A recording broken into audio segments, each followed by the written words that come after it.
Oke, selanjutnya kita bahas bagaimana kondisi MOSFET di daerah saturasi. Nah, untuk kondisi di daerah saturasi, resistansi output itu akan finite atau terbatas. Jadi, bagaimana kondisi channel ketika mencapai saturasi, maka daerah channelnya akan berubah sebesar delta L. Ini bisa dilihat ya. Perubahan panjang kanalnya itu berubah sebesar delta L. Jadi awalnya yang kanalnya itu L, maka sekarang L dikurang delta L.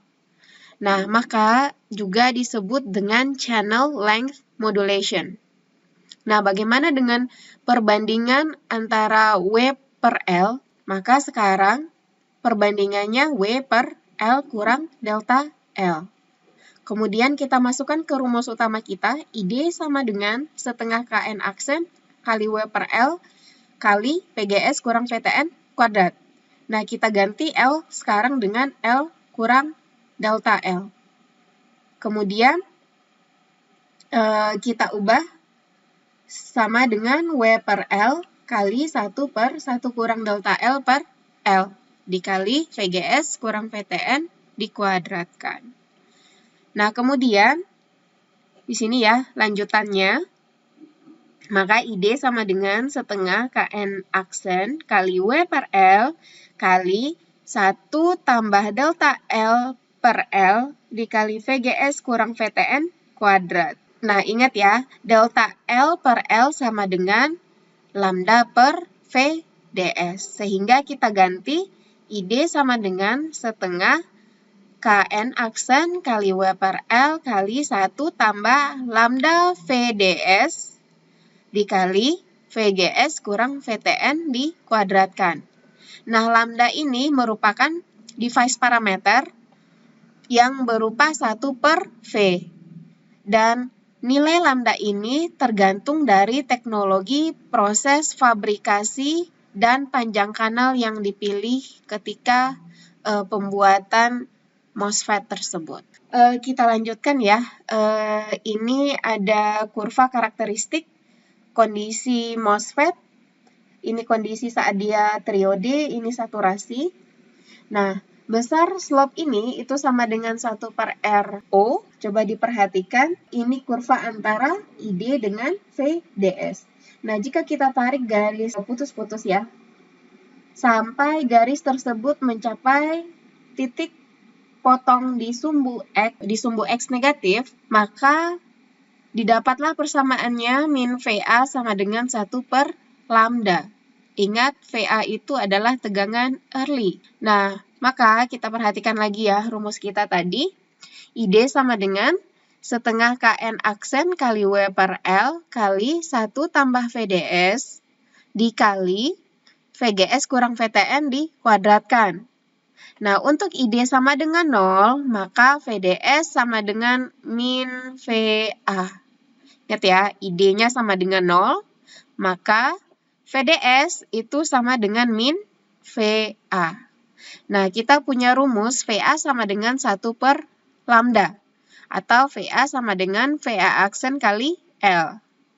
Nah, di sini disebutkan juga VA itu tergantung proses fabrikasi yang nilainya berkisar 0,5 volt per mikrometer hingga 50 volt per mikrometer. Nah, untuk resistansi outputnya dengan rumus ini ya, didapatlah RO sama dengan 1 per lambda kali ID atau sama dengan VA per ID. Nah, rumus ini jangan dilupakan. Oke, selanjutnya kita bahas rangkaian ekivalen sinyal besar di daerah saturasi. Nah, kita perhatikan, resistansi output itu akan berbanding terbalik dengan ID. Nah, ini bisa kita lihat IG-nya sama dengan 0, kemudian ID sama dengan setengah Kn aksen W per L kali VGS kurang VTN dikuadratkan. Kemudian bisa dilihat ya hubungannya. Dengan rumus ini, R output sama dengan VA per ID. Bisa kita lihat dari rumus ini, ID sama R outputnya berbanding terbalik. Nah, kita masuk ke contoh soal.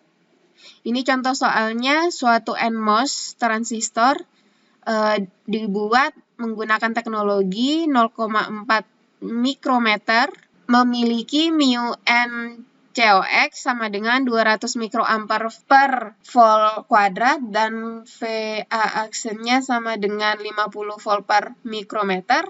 Nah, pertanyaannya, jika L sama dengan 0,8 mikrometer dan W-nya sama dengan 16 mikrometer, hitung VA dan lambda. Kemudian carilah ID sehingga transistor beroperasi pada VOV sama dengan 0,5 volt dan VDS 1 volt. Kemudian pertanyaan yang C, hitung RO jika beroperasi seperti kondisi B. Yang terakhir, jika VDS dinaikkan sebanyak 2 volt, apa yang terjadi pada ID dan berapa sekarang nilai ID-nya? Nah, kita coba bahas. Pertama-tama, kita cari dulu berapa besarnya VA. Nah, VA sama dengan VA aksen kali L. Kita punya nilai VA aksen. Kemudian kita punya L. Sehingga didapatlah, kita masukkan angka-angkanya, 50 volt per mikrometer dikali 0,8 mikrometer. Mikrometernya habis, dicoret sehingga didapatlah 40 volt. Nah, setelah itu, kita hitung berapa lambdanya. Nah, untuk menghitung lambda, kita punya rumus VA sama dengan 1 per lambda. Maka lambda sama dengan 1 per VA. Sama dengan 1 per 40 volt, sehingga didapat 0,025 per volt. Ini sama dengan ya, sama dengan 0,025 per volt. Atau sama dengan 0,025 volt pangkat min 1. Kita lanjut ke soal B, itu menghitung nilai ID sehingga transistor beroperasi pada VOV sama dengan 0,5 volt dan VDS-nya 0,1 volt. Ingat kita punya rumus saat kondisi saturasi, rumusnya sama dengan ID sama dengan setengah Kn aksen kali W per L kali 1 tambah lambda kali VDS dikali dengan VOV kuadrat. Kemudian kita masukkan angka-angkanya, kita masukkan ya, setengah dikali Kn aksennya 200 mikroampere per volt kuadrat, kemudian dikali W per L-nya 16 mikro per 0,8 mikro, dikali 1 tambah 0,025 dikali 1 volt ya, VDS. Kemudian dikali 0,5 dikuadratkan. Sehingga didapatlah hasilnya 0,5125 miliampere. Nah, kemudian kita cari berapa besar resistansi output jika kondisinya beroperasi seperti pada kondisi B tadi. Maka langsung saja kita menggunakan rumus RO sama dengan VA per ID sama dengan 40 volt per 0,51 kali 10 pangkat min 3 ampere sehingga didapat 80 kilo ohm.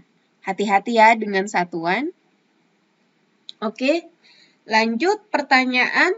Berapa nilai ID jika VDS-nya dinaikkan sebanyak 2 volt?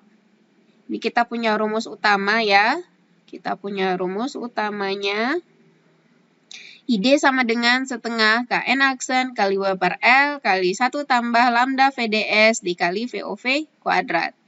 Nah, ini angkanya kita masukkan. Nah, sekarang VDS-nya kita masukkan nggak 1 volt lagi, tapi yang awalnya kan 1 volt. Nah, sekarang ditambah dengan 2 volt, maka sama dengan 3 volt. Tuh kenapa di sini ada angka 3. Jadi VDS-nya kita masukkan 3 volt, kemudian VOV-nya tetap 0,5 volt dikuadratkan, sehingga didapatlah ID sama dengan 0,5375.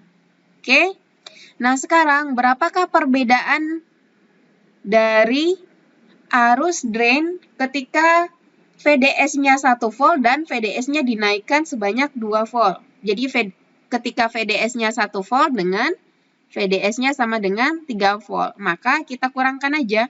Jadi 0,5375 mA dikurangi 0,5125 mA, maka didapatlah 0,025 mA. Jadi delta ID itu besarnya 0,025 mA atau sama dengan 0,025 kali 10 pangkat min 3 ampere atau sama dengan 2,5 kali 10 pangkat min 5 ampere.